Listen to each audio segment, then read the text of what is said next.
ensonga za Hajjat ne Hajji zaawudde obufumbo bw'abantu zitabudde ab'emikwano. Bannange, nze sigenda kutuuka awo ku bintu bye sitategeera. Leero sitoola ekeera etambula eti, enkya n'ekeera ng'ejja bw'eti. Nze atali mulamuzi, lwaki njawukana ne be nazirunda nabo? Kati nalabye lolomodo wange President to be Honorable Nsereko Muhammadi ng'ali ku side gye sitaliiko. Banda babatya nga mpisa mu Honorable Gali. Bannange nze ensonga za Hajjat nziteeredde wano, sigenda kulwawukana n'abantu bananyambanja. Kankole bye ntegeera. Nze siri looya, siri mulamuzi. Lwaki neekulembeza nnyo mu nsonga zino? Bannange, abalirwedde n'okwawukana n'abantu eno diversion oba yajja kutwawula n'abantu batwagala nnyo. Yajja kututabula n'ababiravudi wano simanyi. Naye ng'amazima gennyini nze ekigaali kya Hajjat n'ekigaali kya Hajji ne Nisa nze njibuukiddemu wano, abeeyongerayo ne keesi eno mweyongereyo bwe mulitabanguka n'abantu. Kuba someone called me kuva mu famire yange yambeererawo nnyo. Nangamba naawe osazeewo obeere mu buyabuya. Nengamba kati ono mwanukula entya. Sigenda kuwemula baŋŋanda ku lwa bintu byaliwo gye saamanya. Era Hajjat nkutadde bwe byengeeta nansi na sitoolezo na Hajjiwo na Nisaawa mmwe. Ebyo bye byange, kangende nkole byentegeera. Kankole byentegeera eby'okutwala abantu ebweru. Awo kati wensimbi amakanda. Era omwana omuwala oba ow'obulenzi nga gy'oli passport ogiina oba togirina, emirimu egitambulirawo ku bisaawe by'e Dubai, Qatar ne Kuwait weegire, ng'akasenteko kateekamu nga visa ogirabyeko. Salala atandikira ku emu paka ku miliyoni 2 ku mirimu gino wammanga. Bakirina, bawaitress, bawaita ne bano abasituzi b'emigugu. Ntegeerekese bulungi n'obwo obuwala bwe mulaba obubaaniriza ku kisaawe. Mu biseera bino eby'ennaku enkulu ebisaawe biba bize. Abagenyi n'abawummuze beekulummulula okugenda mu mawanga agaakulaakulana okuwummulako, mujje mwetwalira omukisa guno.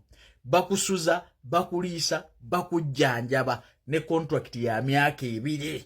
Sente z'oteekamu nga visa ogirabyeko. Tunoonyeeko ku nooti 74 nooti 67 26 ontegeerekese bulungi, oba nooti 76 17 45 27. Ojja kuba otufuna butereevu. Naye ebintu bya Hajjat nze mbitadde, nsigadde mu kyentegeera kya kutwala abantu bweru. Awo ensimbi amakanda. Hajjat oba tulisisinkana wana, sigenda kwawukana n'abantu balinziika. Hajji okusinziira ebizibu bitambula ebitundu 7 talina 7. Kyekikugambisa nti ebitundu 7 ku 10 omwana oyo yakwatibwa si mwana wa Hajji. Si bwe kiri? N'ekyemanyi obulungi alina taata we. Ate afa. Kati nno ne waawa yawukana mwami Sende n'omukazi mu bubi butya. Ensonga ezo ne zikutuuka ku mwana wo. Singa yali alabiseeko mu kkooti oba ku poliisi yo, wakwadde nga tayagala mawulire, tosobola butawonderako. Kuba omuntu aba agatta bibiri, agatta obulumi obw'omwana we ate neetuuka omutunuza mu mbuga za sitaani. N'ateekamu olububabuba olw'omuntu eyawasa mukyala we. Kati ensonga ezo biwe zeegatta toyinza butalabikako wantu wonna, okuggyako ng'omanyi obuyaaye bwa mukyala wo n'ogamba oyo nno geemuzaazanye. Si ntuufu kubanga kati yamumanyi. Oba yajja naye nga ffe tutamulaba. Singa yajja bwe baabuuza mukyala yani oyo Zula. Mukyala Nakiwalo yasooka okukyaza Zula oyo baba balirudde wa mu ofiisi ye, yamubuuza taata w'omwana ono yaani. Wakalaba? N'agamba tomumbuulira omutwala ng'eyafa. Ti ensonga kimbu yankuba olubuto eŋŋuumi mwe. Ne bannongoosa omwana omujjamu nga siwulira n'atulika n'akaabawo. Yamutema ekitiiyo. Ensonga z'omukyalo zeetaako okwetegereza. Ekirala, ensonga z'omwana oyo ng'akwatibwa zayitako bbanga ki okujja ku poliisi. Oyo bwino simulina. Ojja omubuuze. Nga ndabange wayitawo kebbanga. nga balinganga abalina bye bateesaako. Omanyi obusungu gwe bwoba nabo nga wakategeera ekintu ekyo osobola n'oggato ng'oyambadde kino ku poliisi ng'obudde obuzzasaamu engoye owulira buwanvu naye n'otula musobole okukkaanya nga tukkaanya ku ki. Era abanoonyereza ba gavumenti beetaaga babeera n'okwegendereza nnyo ku musango ogwo. Waliwo omwana eyasobezebwako bonna bamwerabidde bali ku nsonga eziri personal. Olidde kakati ndaba ebintu biserengesa ate bigenze walala. Bannayuganda basiiba bafumba mitwe kugenda bweru. Mu kwagala ogenda bweru bakola ebintu bingi nnyo ebiri ebweru w'amateeka. N'abo abampuliriza wadde wano abali eyo munsize bweru bamanyi engeri gye bagenda.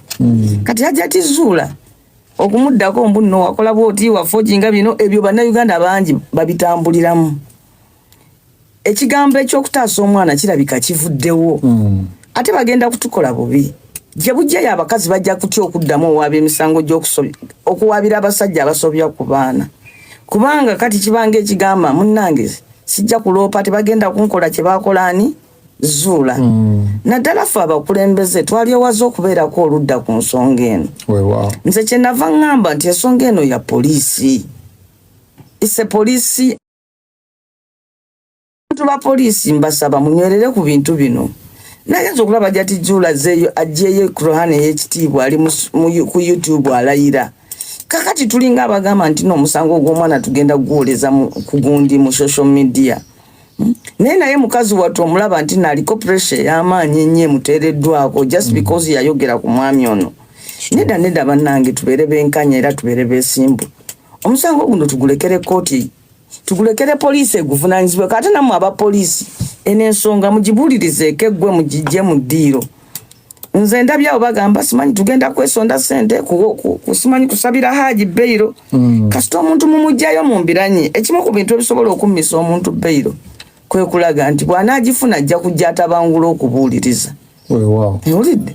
So ne Hajji naye ate tasaana kusibwa musajja wattu ne nga amateeka gamukkiriza okweyimirirwa naye agaanibwa okweyimirirwa olw'okuba nti n'ensonga zifuuse za social media. Nze ndowooza nti nno buli muntu yenna omutegeevu yali badde afuba nnyo okuwozesa omusango guno ne kulema kubeera mu social media kuba social media terina busobozi buwuliriza nsonga zino n'essalawo bulungi.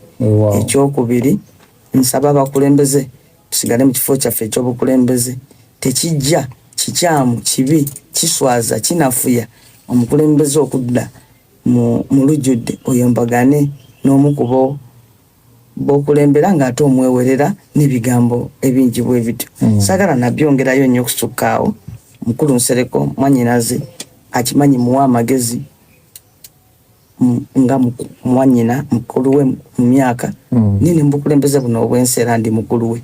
So nze mbadde nsaba atuyambe aleme kudda mu lutalo lwa kika kyonna na muntu nga Hajjat Zula yaba yewanudde nnyo alina ennamba ye mwaba asigala ng'omubaka wa parliament. In fact ye alina kugamba poliisi nti poliisi kola investigations zino naye kakati ye bwagamba tugenda kunoonyerezaako tojja kunsobola nze ndi mulalamuko kyandibanga alina bye yamugambye oba oli osigwe by'otambuulidde kubanga omanyi oluusi tusala ogwakawala nga tetunnawulira gwaki gwakalenzi naye ku bitono byempuliddeko saagala nakweyongera kuwulira tekikola mubaka wa parliament ow'eddala ng'erya Muhammad Nsereko kudda mu lujjudde ayombe n'omuntu nga Hajjat Zula naddala nga Hajjat Zula ali mu kulwanyisa kikolwa kya buliisa maanyi ku baana abato. Tulina duty okuprotectinga abaana abato.